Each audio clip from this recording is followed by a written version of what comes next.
Left! Go left! Steve shouted, firing his pulse rifle blindly over his shoulder. Behind them, Shere Khan's soldiers, towering, jade-scaled reptilian warriors in segmented battle armor, charged through the foliage with terrifying discipline. Their eyes glowed with cold intelligence. At their sides, sleek hunter drones whirred through the trees like metallic hornets, red sensor beams cutting through the gloom. A drone locked onto Sibyl. She dove sideways as a searing plasma bolt vaporized the tree beside her. The explosion sent glowing insects scattering in radiant panic. Steve returned fire, clipping one drone's wing and sending it spiraling into a trunk in a shower of sparks. "They're everywhere," Sibyl gasped, her suit shifting frantically between bronze and deep green to match the jungle. The Shere Khans were relentless. One soldier leaped from a branch above, landing with a heavy thud. Its obsidian claws extended as it raised a crackling energy spear. Steve tackled Sibyl out of the way just as the spear embedded in the ground, erupting in a blast of superheated plasma. They rolled to their feet and kept running, hearts hammering, lungs burning in the humid, sulphur-laced air. Translucent bird-like creatures fled, screeching overhead. Swarms of glowing violet insects parted around them like living curtains.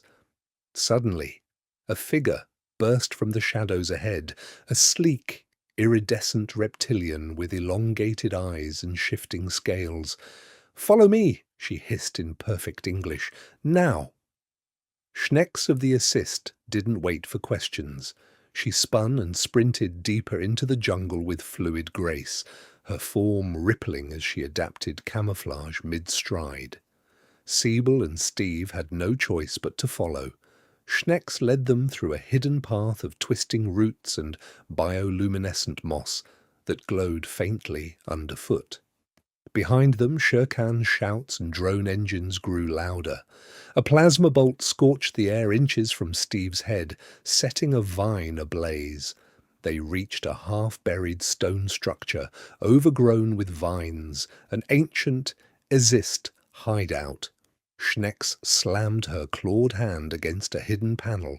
A section of the floor hissed open, revealing a narrow descending passage. "Inside!" she urged. They tumbled down into the cool, dimly lit chamber. The walls hummed with faint, mechanical energy. Schnex sealed the entrance just as heavy footsteps and drone whine passed overhead. For a moment, there was only ragged breathing. "You are not of slushy," Schnex rasped, scanning them with a small device pressed to their temples. A flood of light and data surged through their minds, languages, memories, and context downloaded in seconds. Before they could speak, the hideout trembled. Drones had detected them. Pulse fire began hammering the structure from above. Cracks spider-webbed across the ceiling. Schnex's eyes flared with urgent light. She moved to a frost-covered container in the corner and heaved it open. Inside floated 20 pale, pulsing eggs glowing with soft, inner light. "Our last generation," she said, voice thick with sorrow. "The Shere Khan will finish us soon. Take them. Find them a home, please."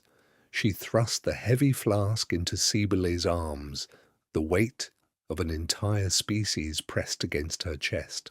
"No, come with us," Sibyl pleaded. Schnex's crest lowered. "There is no time." The hideout door exploded inward. Shere Khan's soldiers poured in, weapons blazing.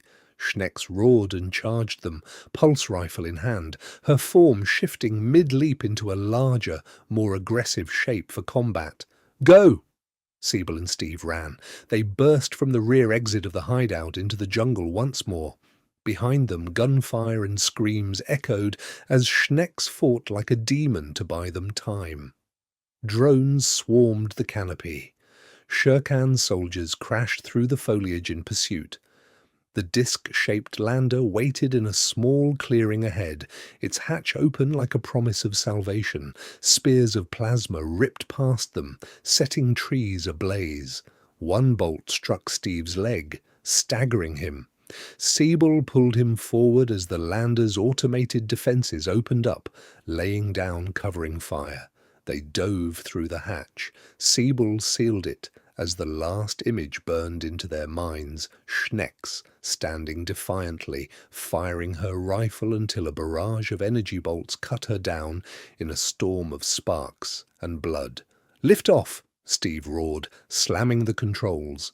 The lander shuddered, engines screaming as it tore upward through the orange haze. Lightning flashed around them. Shurkan anti-air fire streaked past, one bolt grazing the wing and sending the craft into a violent spin. Steve wrestled the controls, stabilizing them just as they broke through the atmosphere into the cold blackness of space. Relief lasted only seconds. "Where's the mothership?" Siebel whispered. Silence answered. Where their sleek orbital vessel had waited, only drifting wreckage remained. Twisted metal glowing faintly in the red giant's light, fragments spinning silently in the void.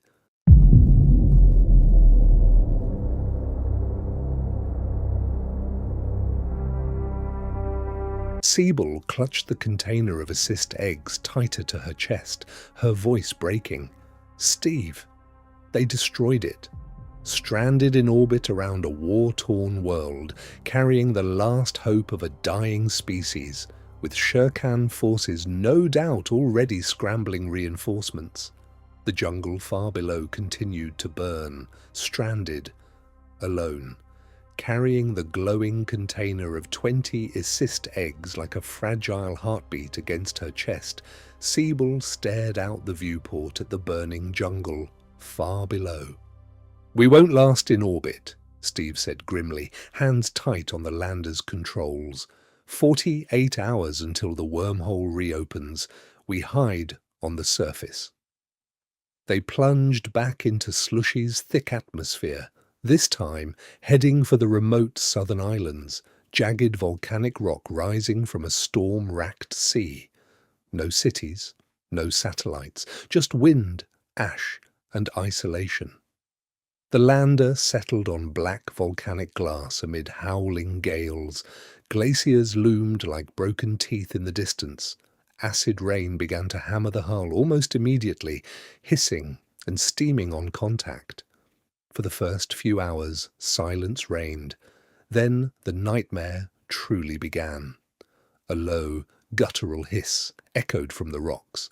From the shadows emerged not one, but a pack of xenomorph-like reptiles, sleek, elongated horrors with glossy black exoskeletons, elongated heads, and dripping acid saliva. Their tails whipped like living blades tipped with razor barbs. "Here we go," Steve muttered, raising his rifle. The creatures attacked with horrifying coordination. One leaped onto the lander's hull, its claws screeching against the reinforced plating. Siebel fired through the open hatch, blowing its head apart in a spray of sizzling ichor. Another dropped from above, tail stabbing towards Steve's back. He spun at the last second, severing the tail with a point-blank pulse blast. The fight turned chaotic and desperate. The pack swarmed from every angle, crawling across the rocks like living shadows. Siebel's suit sensors screamed warnings as acid splattered across her arm, eating slowly through the outer nano-layer. Steve was tackled by two at once, rolling across the sharp, volcanic ground as claws raked his chest plate. "Get them off me!" he roared. Siebel switched her rifle to wide beam and swept the area, burning two creatures into shrieking torches. The survivors retreated momentarily into the mist, only to regroup and strike again. Every minute felt like an eternity. The eggs remained safe inside the lander, but the relentless assault was draining their ammunition and stamina. Then the ground itself began to shake. A new roar, deep, thunderous and ancient, split the storm. From behind a ridge of jagged stone rose a colossal, rhino-like behemoth. Its body was a living tank, completely encased in massive overlapping plates of scaly armor that glowed faintly with geothermal heat. Red eyes burned with primal rage. Its horn was a jagged obsidian spike longer than a man. It charged straight for the lander. "Move!" Siebel yelled. The beast slammed into the side of their craft with earth-shaking force, rocking it violently and leaving a deep dent. Alarms blared inside. If it kept attacking, the lander would be destroyed. "We have to draw it away," Steve shouted. They sprinted out into the open, firing their rifles at the monster's face to enrage it. The creature bellowed and abandoned the lander, turning its full fury on the tiny humans. Its thunderous footsteps cracked the volcanic rock beneath it as it charged. Siebel and Steve ran for their lives across the treacherous island terrain. Acid rain stung their visors. Winged predators circled overhead, waiting for an easy meal. The armored behemoth gained on them with terrifying speed, its plates grinding like tank treads. They led it on a deadly chase toward the island's edge, a sheer cliff, dropping hundreds of meters into a boiling sea of lava and storm waves. "Keep going," Steve urged, firing backward to keep the beast focused on them. The ground grew narrower, cracks spiderwebbed beneath their feet. The cliff edge loomed ahead, glowing orange from the lava river far below. "Now!" Siebel cried. They sprinted the final distance and leaped off the edge into empty space. The fall was pure terror. Wind howled. Lava glowed beneath them like the mouth of hell.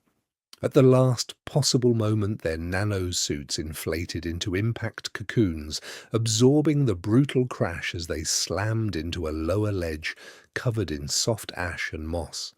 The rhino beast, too heavy and too enraged to stop, thundered straight over the cliff. Its massive armored body plummeted past them, roaring all the way down until it vanished into the molten sea below with a colossal explosion of steam and lava. For several long seconds, only the sound of rain and distant thunder remained. Siebel and Steve lay gasping on the ledge, suits battered and scorched, but alive. We actually did that," Steve laughed weakly. But Slushy was not done.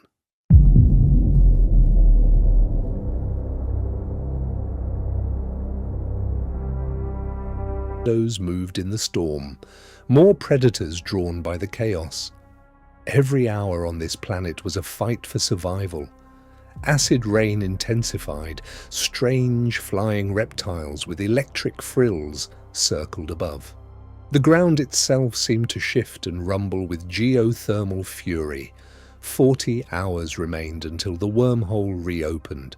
40 hours of hell. Siebel clutched the container of assist eggs tighter as they limped onward, the weight of an entire species resting on their exhausted shoulders. The red giant burned overhead like an angry eye, and somewhere in the distance more roars answered the storm. The final hours on Slushy tested every limit of human endurance. Siebel and Steve limped back to their battered lander, under a sky bleeding red from the dying giant star. Acid rain had corroded sections of their nano-suits. Their bodies ached from the relentless attacks of xenomorph-like reptiles and the armored rhino behemoth. Yet through it all, Siebel never let go of the frost-covered flask containing the 20 pulsing assist eggs, the last flickering hope of a species on the brink of extinction. With 48 hours finally elapsed, the wormhole's signature appeared on their scanners.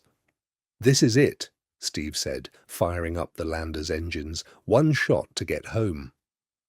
The disc-shaped craft lifted off the volcanic island, engines screaming against the storm. Below them, the planet churned with violence. Distant explosions lighting up the horizon as Shirkan forces continued their genocidal campaign. They broke through the upper atmosphere, the red giant burning like an accusatory eye in the void. "Wormhole in range," Siebel reported, but Slushy refused to let them go quietly. Alarms blared, multiple contacts, Shirkan spacecraft, sleek, angular vessels with crystalline spines glowing with geothermal power, rose from hidden orbital platforms. They were fast, heavily armed, and clearly waiting for anything trying to escape the planet.